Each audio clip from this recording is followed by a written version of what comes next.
আমরা যখন ইউটিউবে ভিডিও দেখি তখন কিন্তু আমরা ইচ্ছা করলে এই ভিডিওটা ডাউনলোড করে নিতে পারি, এবং আমাদের যখন ইন্টারনেট থাকে না তখন কিন্তু আমরা এই ভিডিওটা কিন্তু দেখতে পারি। তো অনেক ভিডিও আছে আবার যেটা ডাউনলোড অপশনটা থাকে না, অনেকেই চান যে এই ডাউনলোড অপশনটা অফ রাখতে। তো সেক্ষেত্রে আপনি কিভাবে আপনার ভিডিওতে ডাউনলোড অপশন অফ করবেন সে ব্যাপারে আপনাদের ক্লিয়ার একটা ধারণা দিয়ে দেবো। তো ভিডিওটি শুরু করার আগে ছোট্ট একটি রিকোয়েস্ট, আপনি যদি আমার চ্যানেল নতুন হয়ে থাকেন তাহলে অবশ্যই সাবস্ক্রাইব করে পাশে থাকবেন। তা আসলে ডাউনলোড অপশনটা কিন্তু এত সহজ না বন্ধ করা। আপনি যদি আপনার ভিডিওতে ডাউনলোড অপশন বন্ধ করতে চান সেক্ষেত্রে কিন্তু আপনার কন্টেন্ট আইডি থাকা লাগবে। তো সাধারণত বড় বড় যারা প্রতিষ্ঠান যারা ভিডিও তৈরি করে এরকম প্রতিষ্ঠানগুলো তাদের ভিডিওতে কন্টেন্ট আইডি নেওয়া থাকে, এবং যার জন্য কিন্তু তারা এই ডাউনলোড অপশনটা বন্ধ করতে পারে।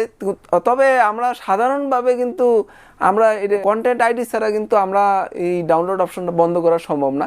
তো অনেক দেখা যায় যে অনেকের আবার কন্টেন্ট আইডি নেই, তারপরেও কিন্তু এই ডাউনলোড অপশনটা বন্ধ। সেক্ষেত্রে আপনি যদি কারো কন্টেন্ট আইডি আছে এরকম ভিডিও থেকে যদি কোনো অংশ যদি কপি করে আপনার ভিডিওতে লাগান তাহলেই কিন্তু আপনার কিন্তু আবার এই ডাউনলোড অপশনটা বন্ধ হয়ে যাবে। তো কন্টেন্ট আইডি যে সমস্ত ভিডিওতে নেওয়া থাকে সেই ভিডিওর যদি আপনি একটুখানি কপি করেন সেক্ষেত্রে কিন্তু আপনি কপি স্ট্রাইক খেয়ে যেতে পারেন, অথবা কপি স্ট্রাইক ক্লেম চলে আসবে।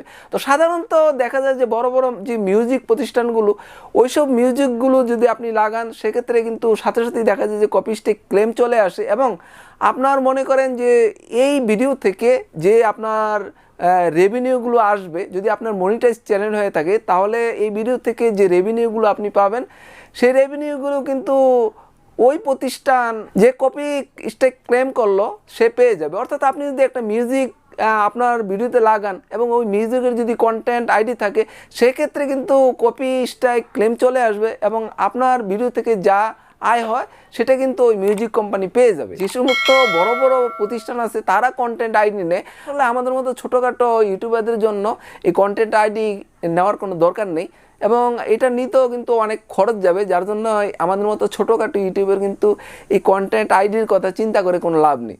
তো ভিউয়ার্স, আশা করি ব্যাপারটা ক্লিয়ারভাবে বুঝতে পেরেছেন। তা যেন নয় আগামী ভিডিও দেখার আমাদের জন্য এখানে শেষ করছি। সেই পর্যন্ত সবাই ভালো থাকুন, সুস্থ থাকুন, আল্লাহ হাফেজ।